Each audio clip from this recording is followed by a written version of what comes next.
Are you a business owner looking for real advice and input? You're in the right place. From concept to launch to growth, funding, and beyond. Welcome to Startup Hustle with your hosts. One once sold a business for $150 million. The other, the author of $1 Million Bedroom. Here are your hosts of Startup Hustle, Matt DeCoursey and Matt Watson. 1, 2, 3, 4, 3, 2, 1.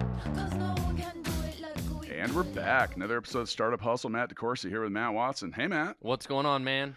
I'm just feeling super today. I'm feeling super about our guest. I figured we really needed to bring some true professionals in here to discuss the Super Bowl. I'm feeling like a champion. I know. So, you know what? Well, we have returning with us, or to us, or for us, how is it? Bob Fescoe from 610 AM Sports, radio personality extraordinaire. Thank you for having me. This Yes. is awesome. This is a great setup compared to a couple of years ago. I like the Voltron we got down here at the Yes. other end, so that's awesome. Yeah, I forgot about Voltron. So Bob was here talking about what it's like to be in the business of being a radio guy. Mm-hmm. I want to again point out that you had one of the better stories that we've still ever heard about driving 2.5 hours to earn $10. Oh, I told that story the other day, actually. I tell that story to anybody who will listen. So just getting started as a radio personality. Go back. It's somewhere before episode 50. Why do I know that? Because the last time you were here was when Startup Hustle was still recorded with us holding hands, kumbaya style, in a circle around one microphone. It was very romantic back then. This is know. kind of like all professional now. know. We all got our I own know. microphone and camera and everything. Can't hold know. hands anymore. No. I know. And he was like, "You have a guy here now." I was like, "Yeah, two of them. Yeah. They like help. They do a lot of stuff." You must be doing well now that you can have paid employees. No, it's all an illusion. Uh-huh. It's all an illusion. So, well, Bob, you host a morning radio show here in Kansas City, which I thoroughly enjoy, and we figured that you would be. Well, you were, of all people we know that are probably the most informed about the Super Bowl and the economics and the effects that it have on markets. It's probably you. Well, thank you. You don't know many people, I guess. No, you're no. Well, I'm going to guess you haven't talked about anything else except the Super Bowl You for know the what? last 3 weeks. It's different this time around because we were there. This was the 1st time. I've been to a lot of Super Bowls before, but this is the first time we actually had our team there Yeah. in the Super Bowl. So some of the things you talk about in years past, you're not talking about because nobody cares about that kind of stuff. Like what kind of economic impact it had on The Miami. parade. Well, yeah, a lot of people didn't care about that. Yeah. People care about who's going to win the game. What Who do people fell say out of a about the tree game? at the parade? That was fantastic. That guy. Why did he have his pants down though? And nobody can answer that question. The last time I climbed the tree, I kept my trousers on. But why, well, I was about to ask, why don't you have your pants down? Well, because I'm climbing a tree. I don't want to scrape my butt. No, but here at Startup Hustle, pants are optional. Oh, good. I like Yeah. that. That's a good Yeah. working environment. Yeah, Are you hiring? Yes, absolutely. Probably because our guy probably just quit learning about that part of. That's right. So if you want to see if we're wearing pants or not, make sure you go to the Startup Hustle YouTube channel. Check it out. That, by the way, does only show us from the waist up. You'll be in for a surprise. Yes. All right. Oh, So my God. I think when it comes to the impact that the Super Bowl has on local economies or economies in general, why don't we just start with yours? Like you host the 6:10 a.m. It's Fescoe in the morning. That's right. And it's a morning drive time show. Mhm. You have what, 4 hours? Yeah, 4 hours, Oh 6 my to 10 God. every morning. Yeah. Well, we're glad you could make it here. Yeah, I know. Thanks. Today was actually a perfect day. We were out of the office on remote. I'm like, perfect. 10:30 works. Let's Yeah, go. yeah. Well, we schedule all of our recordings around the hopefulness that you'll be able to make it after work. Sure, So yeah. I'm glad that worked out. Perfect. I would imagine that in your situation, this is all right. So the other night, I talked to a friend of mine who works for a local beverage distributor Mhm. who told me that they were up significantly over any other prior period. And it had everything to do with people watching Chiefs football downtown. It's delivering more beer, liquor, wine. I mean, just people doing a whole lot of stuff. You look back at the Royals in 2014 and 2015, there were some noticeable businesses that seemed to benefit from that. But at the radio station, is listenership up? No, Is that- listenership's huge. It's as big as it ever was. I mean, it's really just like it was in 14 and 15 with the Royals. The listenership is up. Advertising sponsorships are up. Everybody wants to be part of where the party is, and the party has been with the Kansas City Chiefs. In 14 and 15, it was with the Kansas City Royals. And in 10 days or so, on the 15th of February, we become the home of the Kansas City Chiefs and the Kansas City Royals. And True. so we've got both of the organizations in our building at the same time, which has never happened before in Kansas City. So The Royals are switching to 610? Royals have always been on 610. Oh, they have. This Yeah. shows you how much. Sorry. I've been listening for years. Where have you been paying attention I don't to the know. Royals at? I always what exactly apparently is switching? 610. The Chiefs are going to be moving into our building, and they're going to be on 106.5 The Wolf. That's where their games are going to be aired. Oh, they're not going to be 101 on No, that's done. And we Wow. are That's why I was asking. Sorry. And- Yeah, I do listen to the Royals on 610. I did not know think. that. Yeah, it's been that way for years. Yeah, well, you're over in Cebu all the time, or wherever Nah, you're not traveling to. anymore. So you're always on the road. But we've got the Royals have been on 610 forever and a day, and we're going to be the kind of the broadcast partner for the Chiefs. I mean, Okay. like, so coaches shows, you've got the Kingdom show, player shows, all of that kind of stuff is going to be on 610. But the Okay. games themselves will be on 106.5 The Wolf, which kind of makes a lot of sense. The since you got Wolf. KC Wolf, you know. All I right. like it. So Okay. there you Like go. it. So I that- have not heard that. yeah, so it starts on the 15th of February, so we're real excited about that. Great time to get involved and become a partner with the Kansas City Chiefs and a partner with the Kansas City Royals. So if you're looking for sports, 610 is where you need to be. I mean, there's just no other place in town. Well, it is 610 Sports. That's right, 610 That would Sports make Radio. sense. Makes a lot of sense. I'll tell you what, by the end of this episode, it will have all come together for me. You'll actually be able to go from A to B and Yeah, equal yeah, C, right? Yeah. Good for you. I've been feeling it. It's been about 200 episodes since you've been here, and I've spent a lot of time trying to put it together, Bob. I appreciate you helping me do that. I like the cameras and the microphones. You're going to start. So, okay, so right there in front of you daily, an impact. An impact, Yeah, a huge okay. impact. I mean, when sports teams win, they generate excitement for the town. There's nothing else that brings people together in the world. True. Nothing else that brings people together in the world like sports does. It doesn't matter your class. It doesn't matter your race. It doesn't matter anything.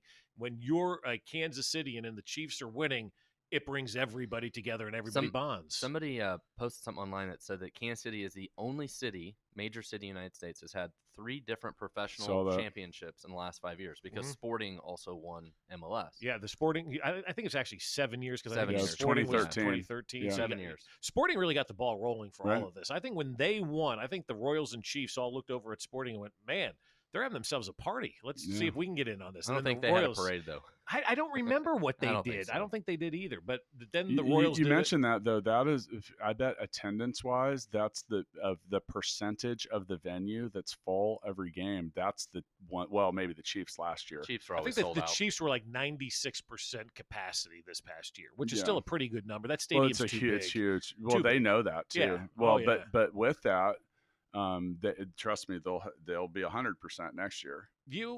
But I still think the NFL is such a great TV product, Yeah. and people realize you have to invest like 8 hours a day to go out there. But obviously, ticket sales will see a huge spike. People want to go watch Mahomes. Ticket prices for especially like good tickets will go way up. Absolutely. So the teams have figured out how to monetize that better. I used to be in the ticket business. Now, 20 years ago, as you remember, Bob, and pretty much anything, whether it was a concert or a football game, they weren't very good at pricing their inventory. So everything was like $69 or $29 or whatever. Well, the Chiefs, the NFL, baseball have embraced dynamic pricing, and they raised the price. So I bought tickets for the AFC Championship. I technically got them from the quote box office, which is still Ticketmaster, but they weren't resale tickets. I paid $700 a ticket to sit behind the Chiefs bench.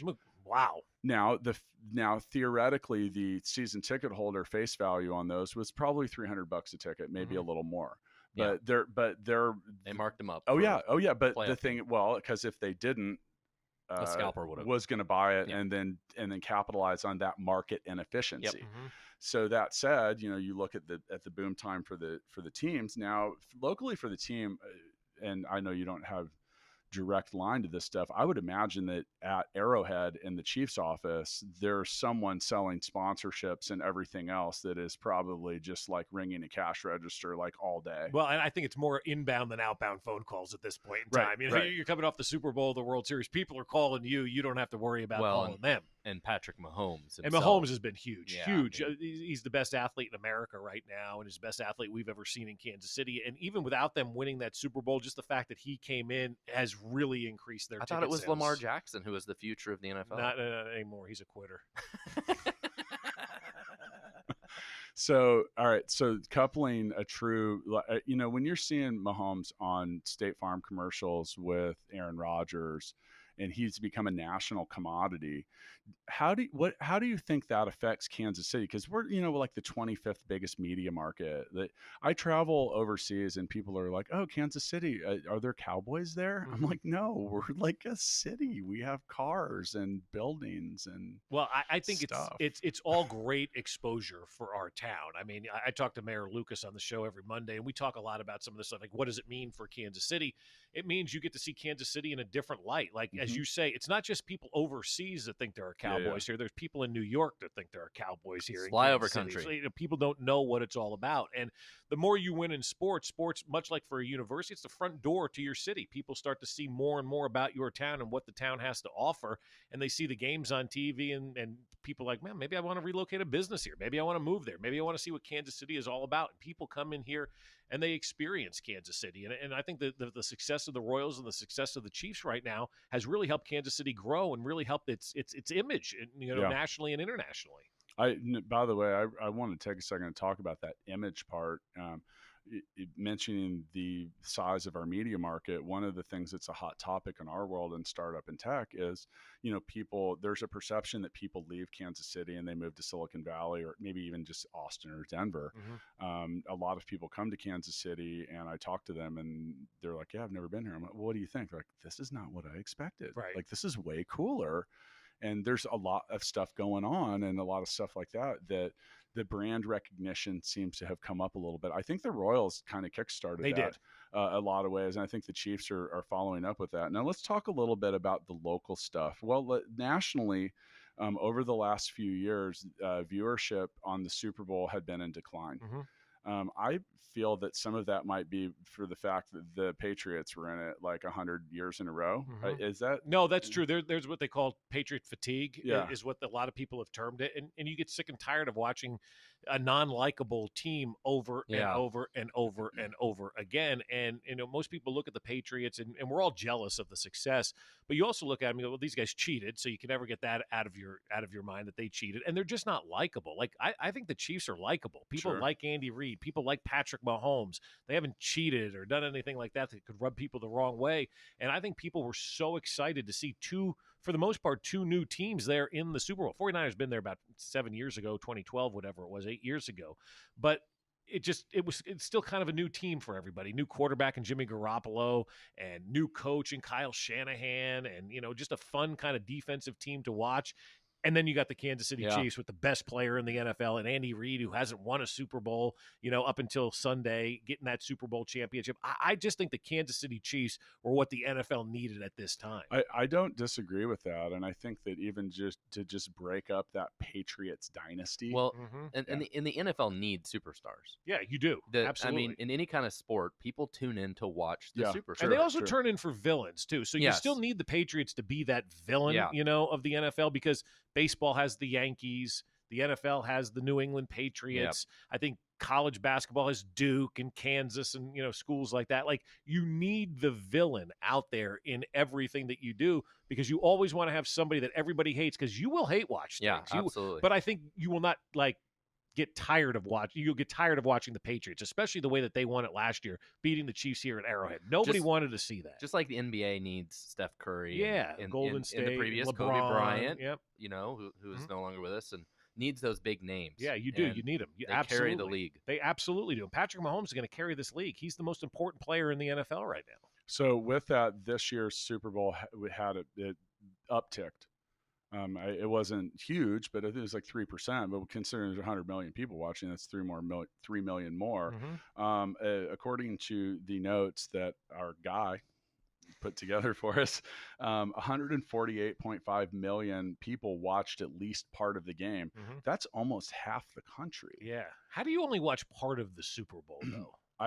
And especially this last one. Yeah. And was this only United States, though? Yeah. It was the most watched game in Canada, most watched Super Bowl ever in Canada. Does the NFL get much play internationally? Oh, God, yeah. They're trying to expand that footprint. I mean, they're trying to, but yeah. I wonder how the viewership compares to other international events. I've heard people like the World Cup and things like that. I don't know that it compares to that. I still think because the World Cup is just still the World Cup. It's once every 4 years, and soccer is still the king of the world, except in America when it comes to the sports. But I heard somebody talk about watching the Super Bowl internationally, because like in London, it's on like 6 o'clock in the morning or something like that, right? Yep. A lot of people will stay up and watch that Super Bowl in the morning and then skip that day of work because they want to see the game. So it becomes kind of a holiday everywhere, I think.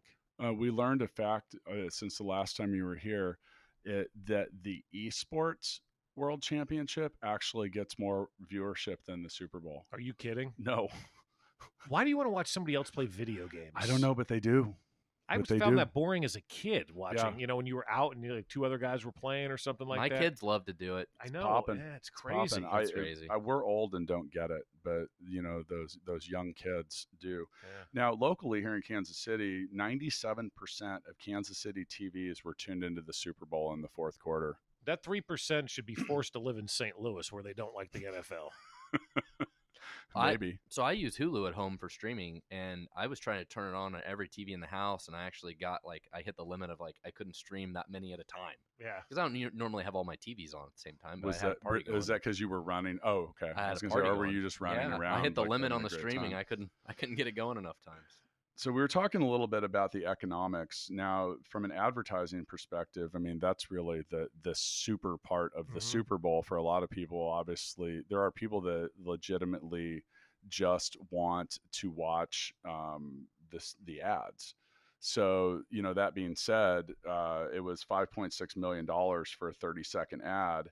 And I mean, man, that's a lot. It's a lot. It's what, $600,000 a second? But That's a lot of dough. You're seeing how many people it's reaching, though, and people are actually – that's a captive audience. Sports is, to me, the last place that you can truly advertise to a captive audience because, if you're watching, let's say, Dr. Pimple Popper, as we talked about, which is one of the programs that people were watching instead of the Super Bowl in Kansas City, if you were watching that, chances are you were watching that on DVR, right? You watch a lot of your shows on DVR. Yes. You'll fast forward through the commercials. They're not getting their bang for their buck. But when it comes to sports and when it comes to watching a game, 90% of people probably are watching that game live. Yep. So you can't fast forward through those commercials. So you got a captive audience. And especially at the Super Bowl, where the Super Bowl is America's holiday. Guys want to watch the game. Gals want to watch the commercials and the halftime show. It truly touches everybody out there. And so you can get that kind of money for a 30-second ad because everybody's paying attention to those ads because they want to be able to go to the office on Monday and say, did you see the Pepsi commercial? Or did you see the Doritos commercial? Or did you see the Budweiser commercial? People want to be able to talk about things, and the commercials have become a huge talking point for people on the day after the Super Bowl. Okay, so which commercial was your favorite? Didn't watch one of them. I was in a bar watching the game, didn't see him. I mean, it was a different watching experience for me. Usually I'm at home and I'm taking notes on the commercials because it's not our teams. Commercials came, I step outside for a second, take a deep breath, kind of get your nerves back in order, go to the bathroom. I actually watched it as a normal football game this year. So to ask me which commercial was best, I don't know, but I'm sure the rest of the country can probably pick it out. I did. Did you have a favorite commercial? My favorite was the one with Ellen and Alexa and all the things that you would have to do without Alexa. Oh, and I thought that one was just awesome. She's awesome too. I love that. I didn't remember a whole lot of them. I mean, the one I would say was probably more memorable. There was a Google commercial, and that was because my dad was really touched by it.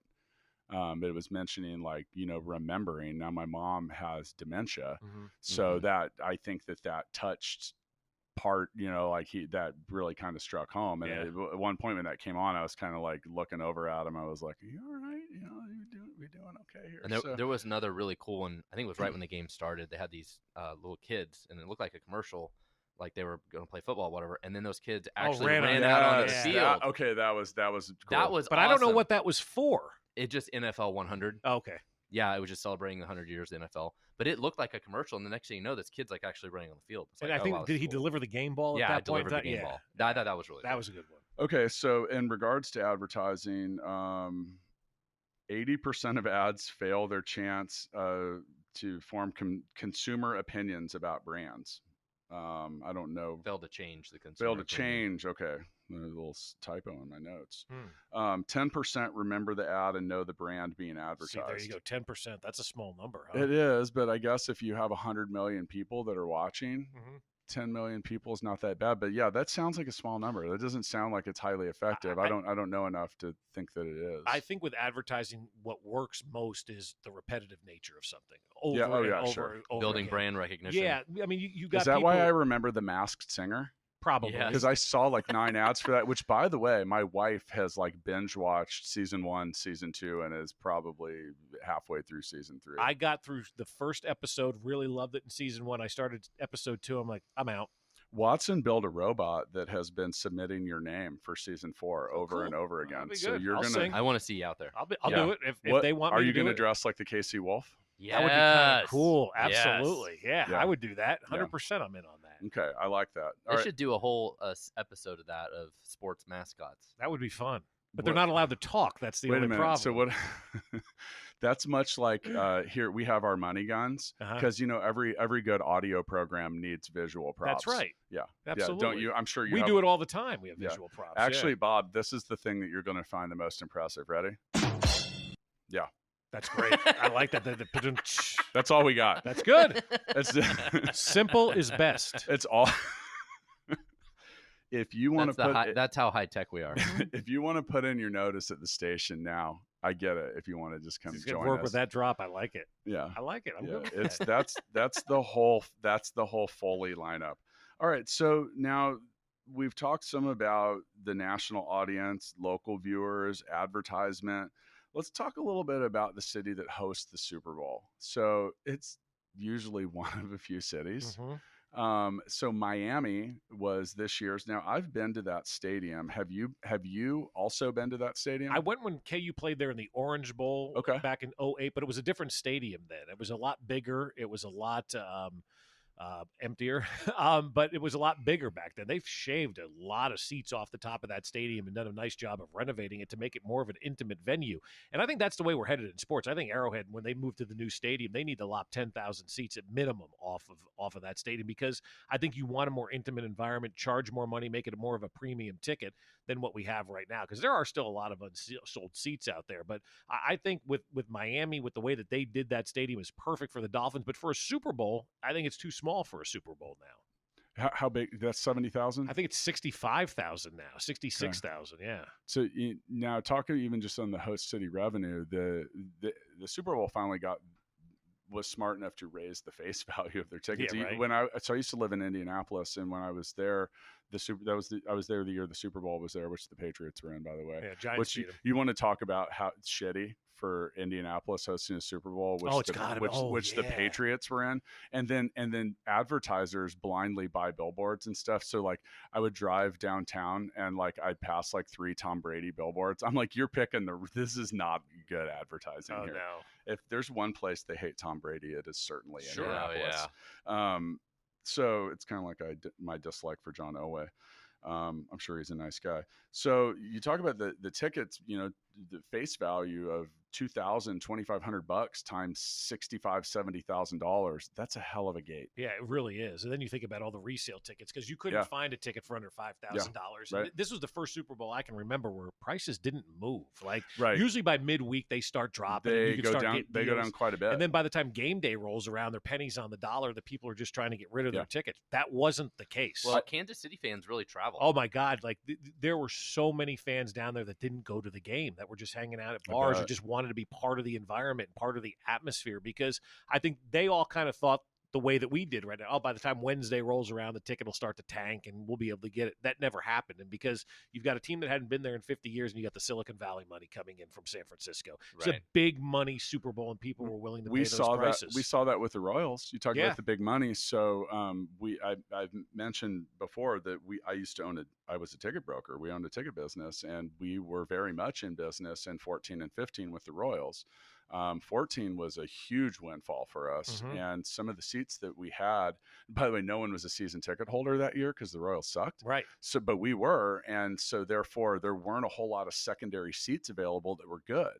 Well, we went to one game and we sat in seats where we had technically 8. So like 4 and 4 in 2 different rows. So we knew the people that were directly behind us had paid $3,000 a ticket. And we turned around, we were just talking to them a little bit. We weren't like, hey, thanks. Yeah, but right, yeah. we're talking to them, and they were with the ownership group of the San Francisco Giants. Oh, wow. Wow. Yeah, like literally like two men and their wives, and they both were like, and they weren't like the main owners, but still, they couldn't find tickets another way. No, they had to buy them because they brought a lot of people with them. So They did. Yeah, well, so that has a lot to do with it. Now, you mentioned the Super Bowl price, so I had a lot of people reach out to me this week just casually, like, so these tickets are like $5,500 a piece. Do you think they'll go down? And I was telling people, I was like, almost certainly.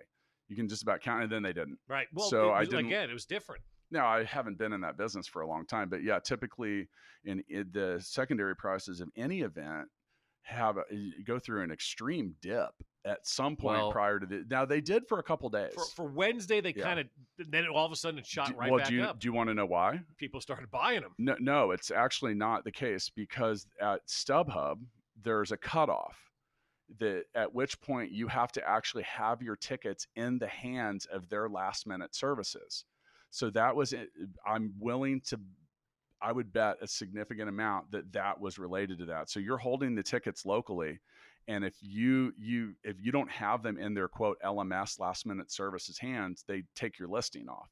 So a lot of people probably were like, fuck it, and they drop the prices a little bit, ship directly to sellers. And Wednesday's a good day for that, because typically that's a 2-day delivery. They'd have to be there by Friday. There were probably a bunch of ticket brokers that lost money on the Super Bowl because the prices didn't go down. Because they shorted it. They would have sold they would have sold you tickets for $5,000, expecting later to be able to buy them for $3,000 like 2 days before. Common practice. And then give them to you, but they couldn't actually end up sourcing them at a lower price. Matt used to work at a ticket brokerage. It's actually how we first became friends, because we were talking about both just our history with that. But yeah, so there's a lot of what he's talking about is short selling. So ticket brokers will take orders like Matt mentioned, and they know, like, you just kind of get an idea. Source it. Now, sometimes that blows up in your face. Like, you'll take orders for tickets you don't actually have in your possession. Yes. You know you can find them. Theoretically, you're in the business of finding people what they want. Or at least some brokers are. Now, probably 7 or 8 years ago, I can't remember. I think it was Oregon played another team in Glendale down in Arizona in the national championship game. And there were multiple ticket brokers that went out of business because of that, because they shorted tickets. Like, you look at like the lower corner of the end zone, and they were taking orders for like $1,200. What had happened was one seller had busted a significant amount of orders. So StubHub immediately fills those with existing stuff, and the prices shot up. I mean, it was like $3,500 a ticket at one point. So they hold you to those results. So you're paying one way or the other. And I knew people that were down in Glendale with like literally tens of thousands of dollars in hand, trying to find people selling tickets so they could fulfill these orders. A couple people I know, like, that was it. They were done. So there's a risk mitigation. And then another thing that people don't realize is sometimes, all right, so you look at having, like, so for the Royals in 2015, they won Game 5 in New York, which meant that as a local ticket broker, I did not get to sell tickets for Game 6 or 7. Correct. Now, and by the way, that probably cost me about $250,000 in unrealized profits.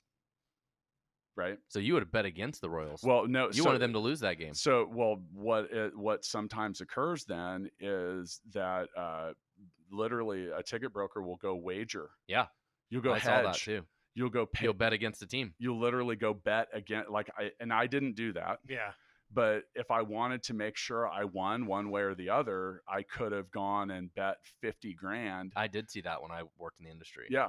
So it's just the only way you can do it. Now, here's the problem is first off, you got to get that cash to Vegas.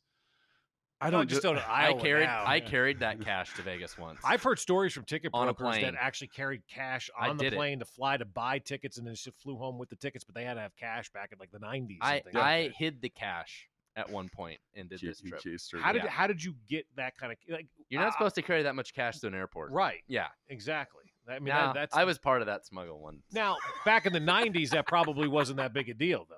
But if you're talking after post 9/11, it was probably a little bit different. It was just before. So this was in 2014, well past that. And like the thing was, I didn't really even consider it. I've never been a big believer in that. Like, we were either going to win or we were going to lose.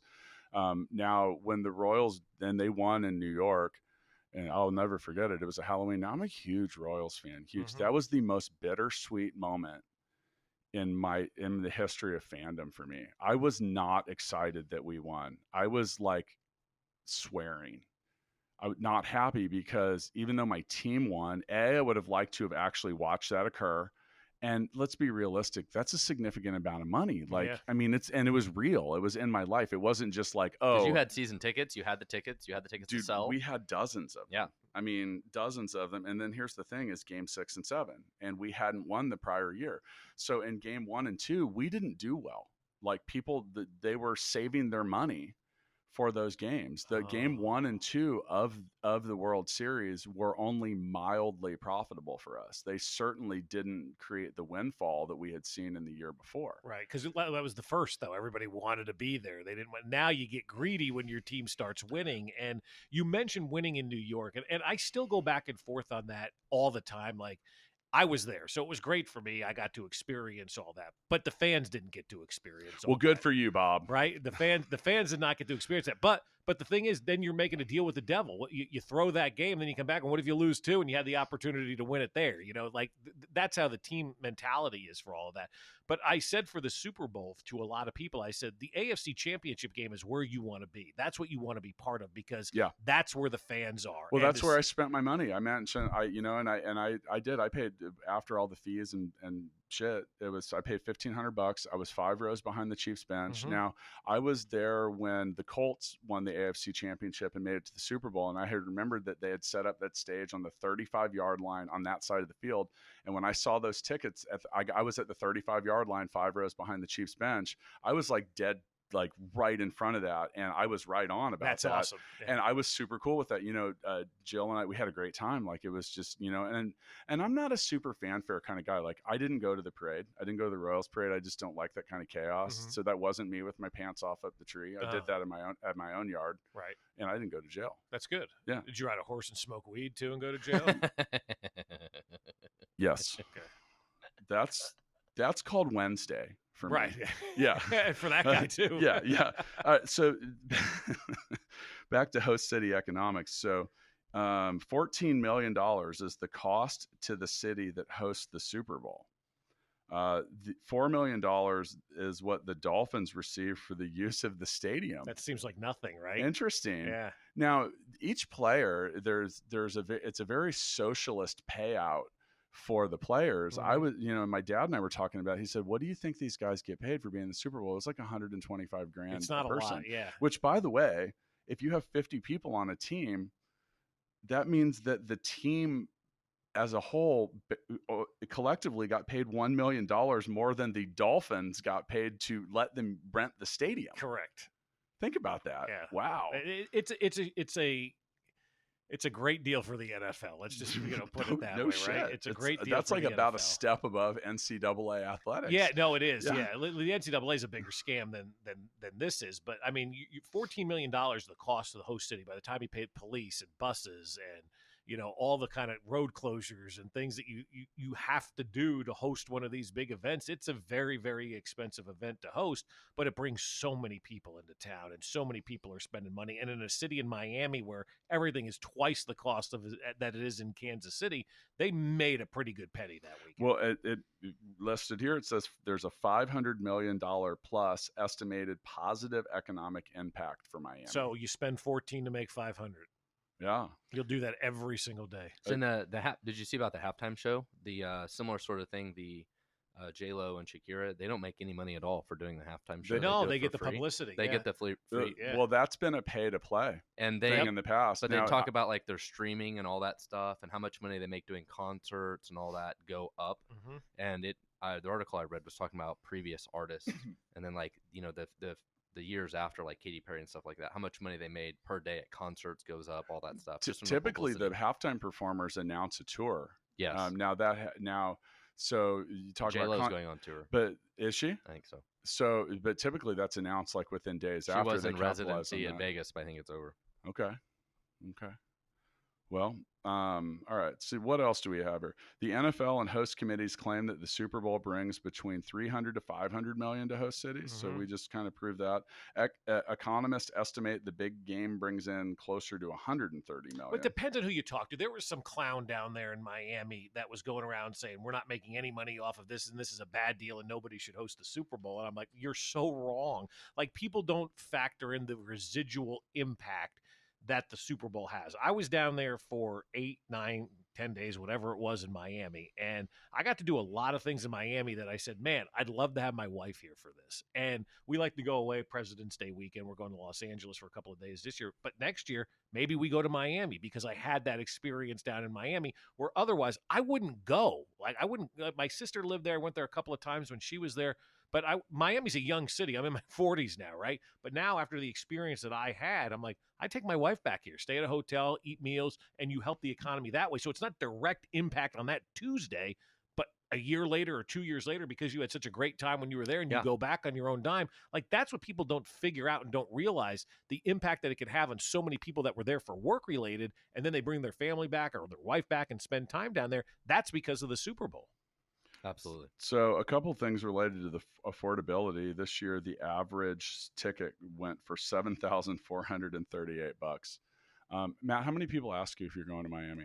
Oh, several. I had a bunch. I mean, everybody just assumed I was going to go. It's me too. Huge amount of people ask, and they're like, well, why aren't you going? And I literally said, I don't think I can justify paying $15,000 for 2 tickets to a football game. I mean, or buy a car. Yeah. I mean, but that's like, you can buy a car. Yeah, that's you put it like that.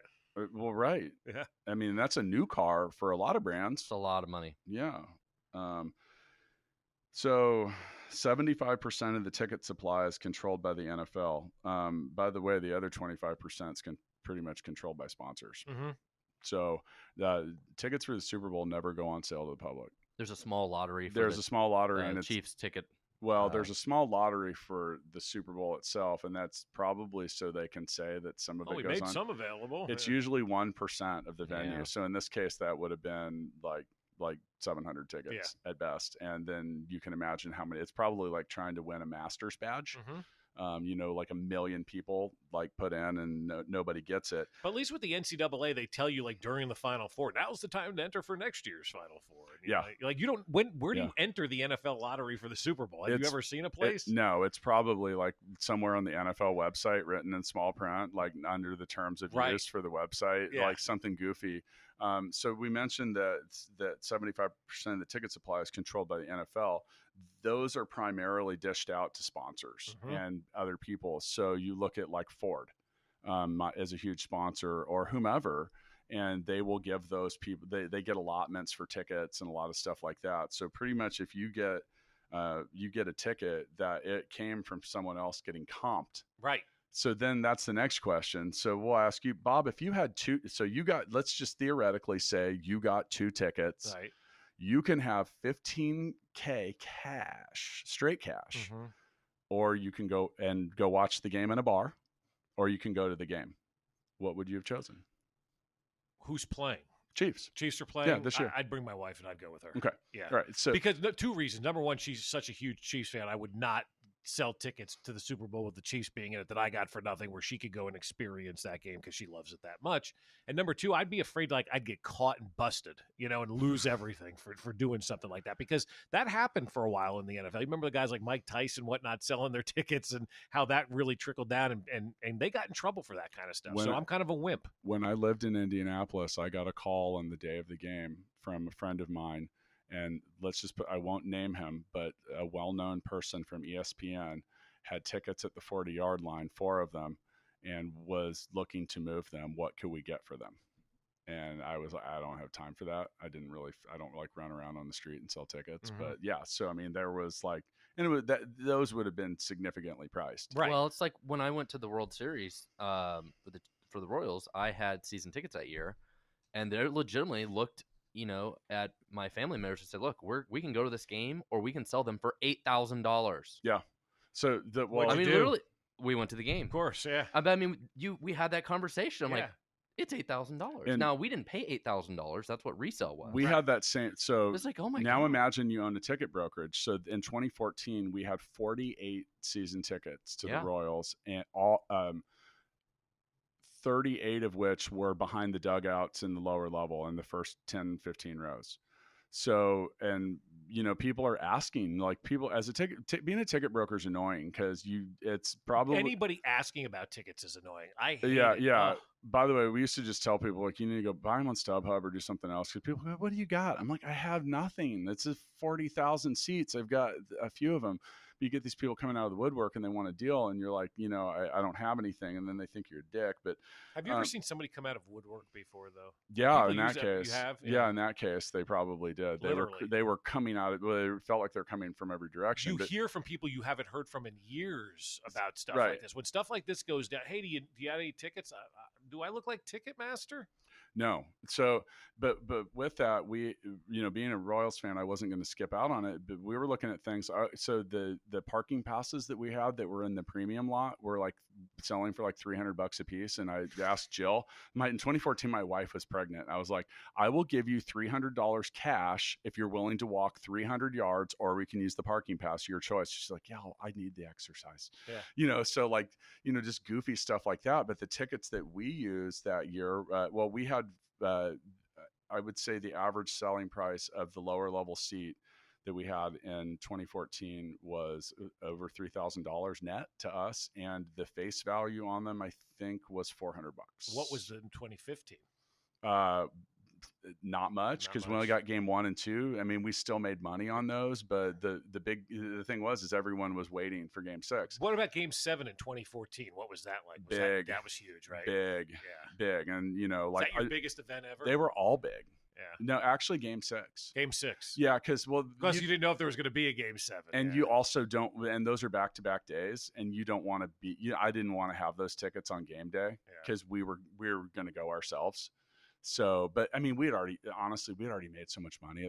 I think we made about $250,000, $300,000 off the playoffs that year. What about the wild card game? What was that like? It was okay. I mean, it was like, just okay. I mean, it was maybe you could get in for like $150 a ticket where we were sitting behind the dugouts, and those were maybe like $65 tickets. Yeah, they were cheap. Yeah, they jacked the price up.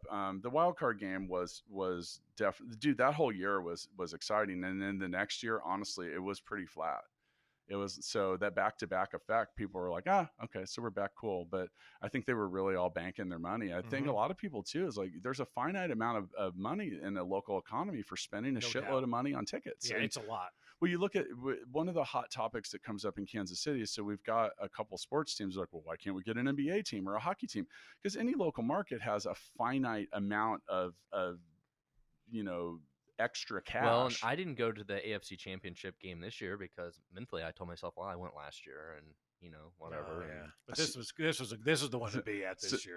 And it was going to be cold. Yeah. So when the Ravens lost, and I was like, yes, shit, because I knew it was going to cost me a couple grand. I was like, All right. But I think, you mentioned that third team or fourth team, I guess, when you consider Sporting Kansas City into the mix as well. People ask about it all the time. They're like, I think we need an NBA or NHL team. I'm like, well, number one, the Sprint Center has no interest in having a team.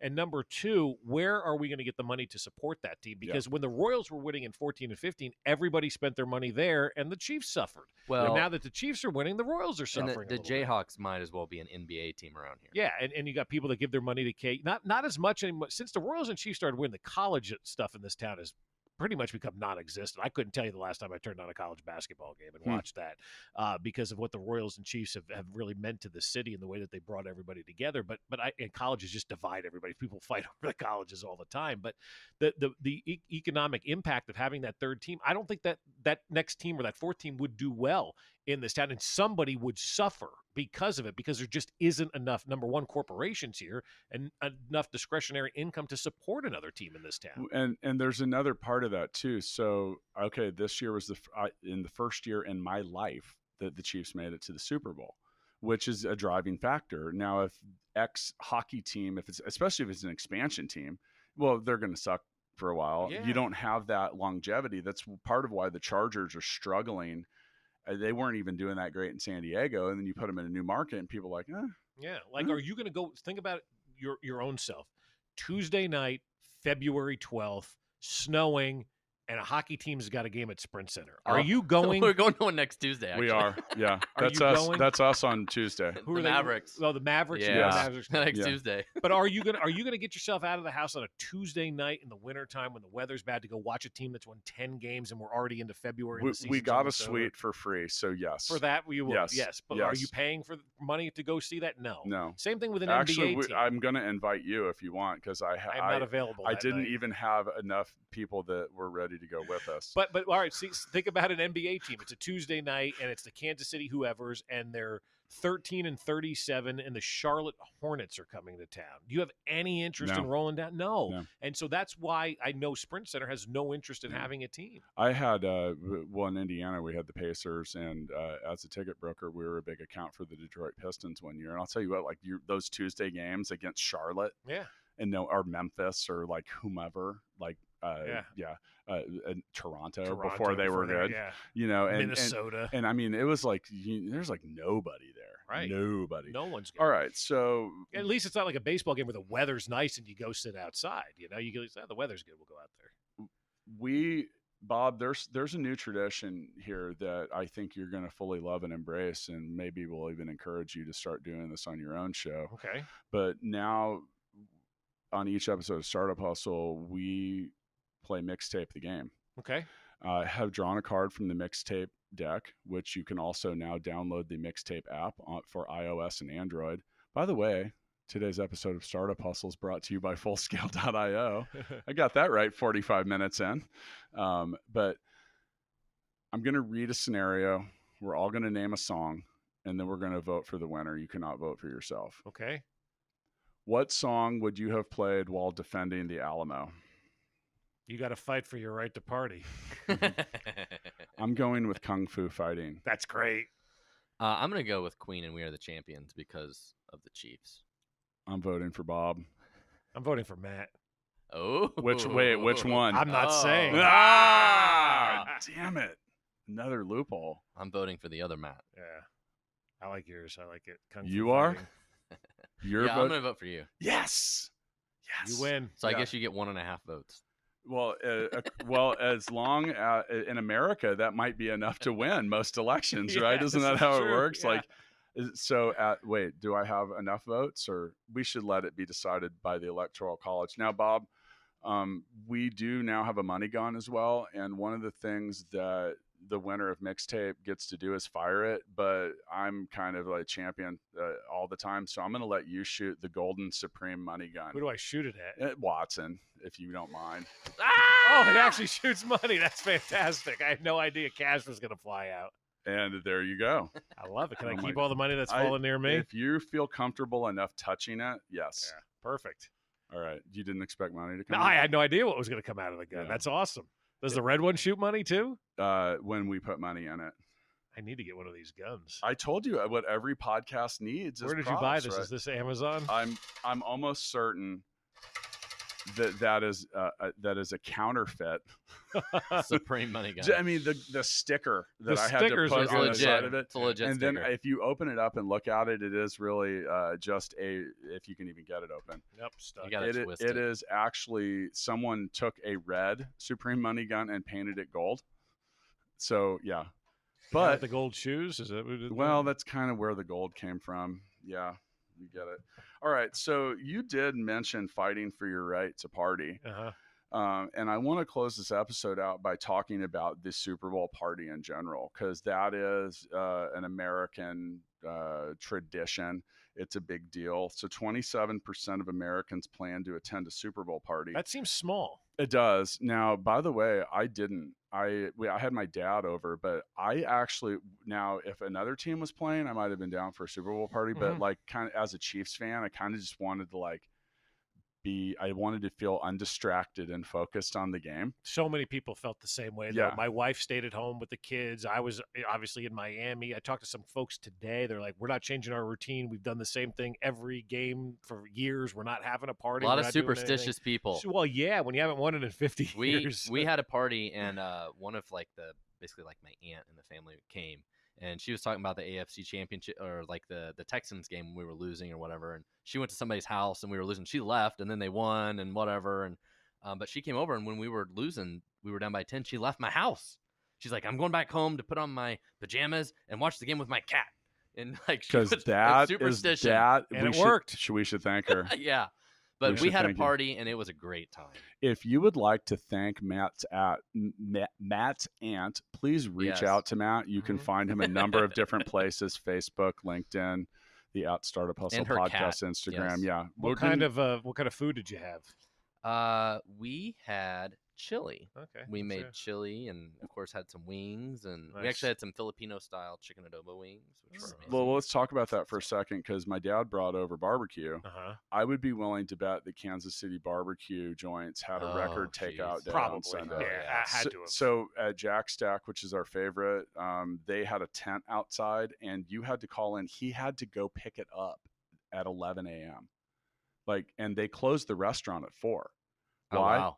Everybody wants to watch the They game. couldn't get yeah. anybody to work. Is Yeah. what I Right. would guess. So they literally had to do a scheduled pickup. Like, he called the Yep. day before, and I told him, I said, you might. I've done that before. I was like, you might want to call before, and he did. And he's like, yeah, they told me I had to come at 11.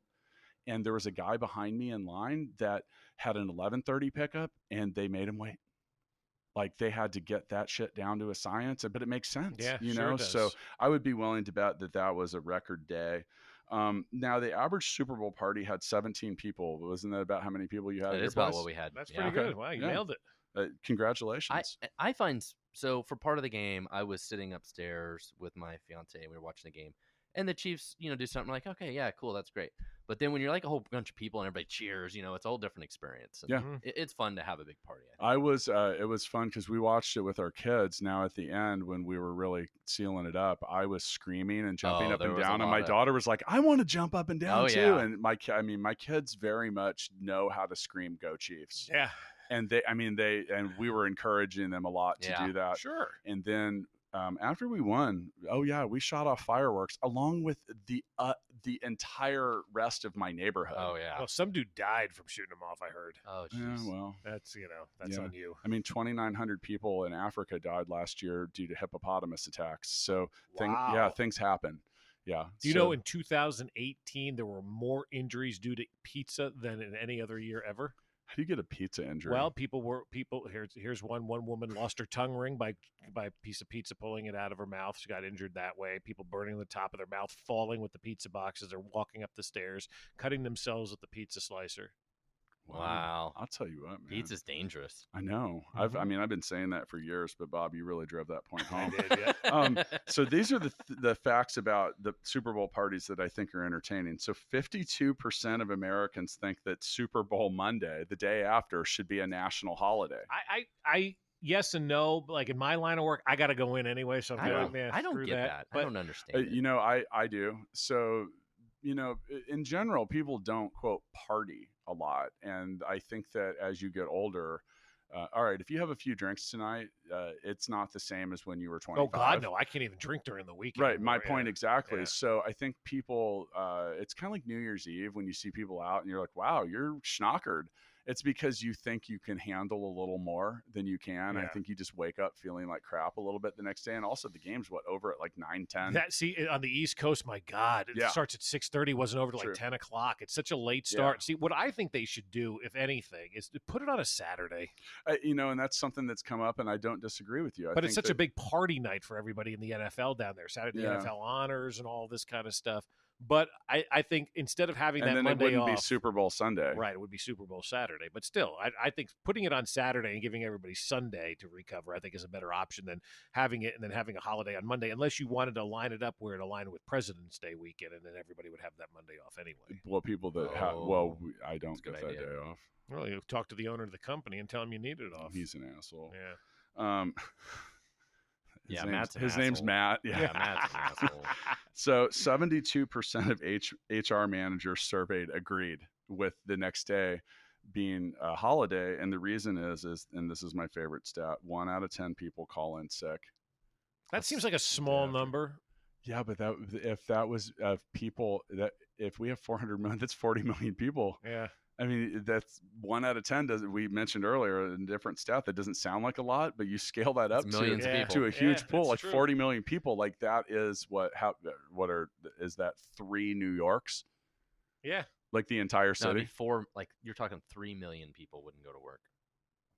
No. 1% of 3. 1 out of 10, dude. 1 out Yeah, of 10. there's 300 million people in the United States. 1 out of 10 of them would be 30 million people. Yeah. Oh, 1 out. Yeah, 10%. Yeah, but there's 10%. more than Yeah, 300 million. 30 plus million. Yeah. So You're right. You have 350 million people, you're and right. then there's a bunch of people that we don't count. this has been that still an live odd here. week of business, though, because I've talked to a couple of business owners. Like, there's nobody coming in this week. Like Monday, nobody showed up to do business. Wednesday, obviously, nobody showed up to do business because of the parade. And now it's Yeah. Friday. Yeah, and you know, that was part of it, and Bob and I were talking about that on the way in. Like, just the whole business cycle has been weird, especially around here. The Christmas and New Year's Day were positioned in weird days of the week, and then locally we had a lot of fanfare and excitement. Like there was a Super Bowl parade here on the Wednesday after, and you know, and then on top of that, and after that, I hosted an event at the Sprint Center for Post Malone, which was also sold out. God. Which Pat Mahomes was there. Yeah. He was having a good time. A few stats as we round out this episode. And Bob, thanks again for coming in. This has been fun. $1.3 billion was spent on beer and cider on Super Bowl Sunday. 90% more beer is consumed on Super Bowl Sunday than any average day. Yeah, wow. $597 million on wine, $503 million on liquor. Jeez. 1.4 billion wings will be consumed. Oh, yeah, Yeah. I consume some. Yeah. Wow. It's a lot of wings. Man, that's like There was a wing shortage a couple of years ago where people were panicking that they weren't going to be able to get their wings for the Super Bowl. So I think they had some like chicken illness. I would imagine if you're a chicken, Super Bowl Sunday is definitely it sucks, man. Like that's like you're not like that's the worst day of that week. You're like, oh man, I get this killed is this not, week. I love you. some I love chicken. you, honey. We had a good run here, but you Eat know, my wings. 10 million pounds of ribs, 1 million pounds of which were consumed at my house. 11. Do you feel bad about eating a whole slab? No, No. Okay.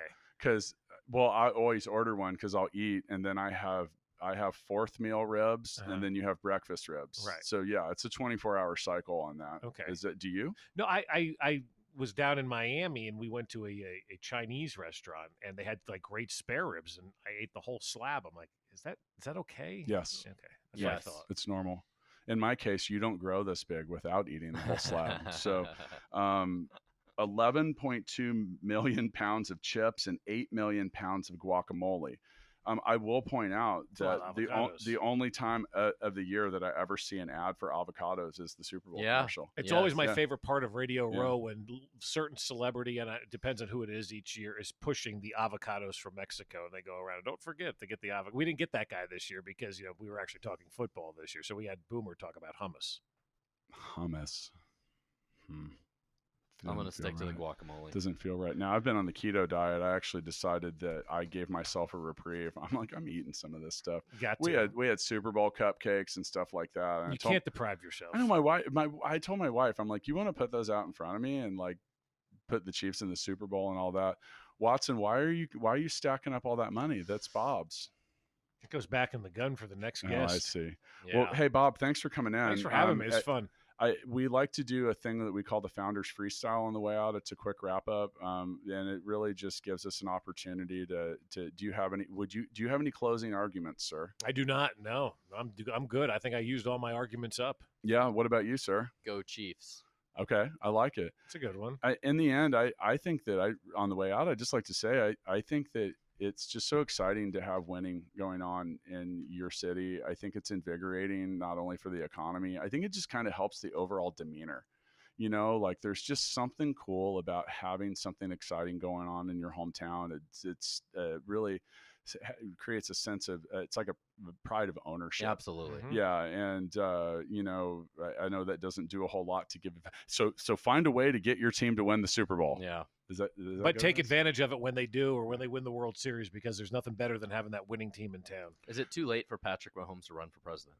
No, He's still got a chance. he might win. Hell, he would Because- win. He would win. Yeah. People love him. Anyway, speaking of running for president, I'm going to get back to work. See you guys next See ya. time.